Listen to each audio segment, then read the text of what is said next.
The room is quiet, still. A sliver of sky presses against the window, pale and distant. The cigar rests on the table, unlit. The glass sits half full or half empty. It doesn't matter. The room is the same either way. There was a time when perfection felt like the only way. Every line had to be straight, every choice exact. But it broke, eventually, like all things do. And when it did, the hunger shifted. A smoke to blur the edges, a drink to warm the hollow that had grown beneath it. The path didn't change, not really. It was still the same door opening and closing in the same breath. But in that silence, a shift happens. It's small, almost imperceptible. The craving feels different now, more distant, but still familiar. The cycle unfolds, a constant rhythm, the control giving way to escape, the sharp edges softening into fog. Every time, you return to it, and every time, it feels just as right as the first. The occasional shots, the slow drags, the velvet loops. Soft, binding, like something that holds without grasping.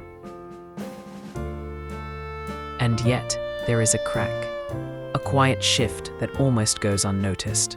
For a moment, the room is stiller than it has ever been. The light through the window changes, just enough to draw the eye. A hand hovers over the cigar. The flame flickers, then stills. It's not fear, not exactly. It's something quieter, something deeper. There's a distance now between need and action. A space where there once was none. In that space, the door appears.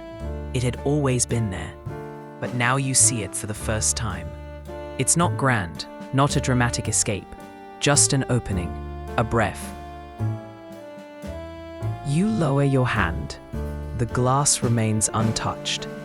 The craving doesn't vanish, but you notice it. You notice the way it moves, how it pulls, how it asks to be fed. And in noticing, something shifts. You are no longer the one who walks through the door. You are the one watching the door open. The first step isn't a grand gesture. It's quiet, a seed planted in stillness, a moment, fleeting, where you see the loop for what it is. The path remains, but it's different now. You don't need to know where it leads. You only need to take the next step. But light over the distant hills doesn't change. The horizon remains distant, silent. But the window is open now, and in that breath, you step through, not to escape, but to walk. Beyond the loop, beyond the fog, the door is open.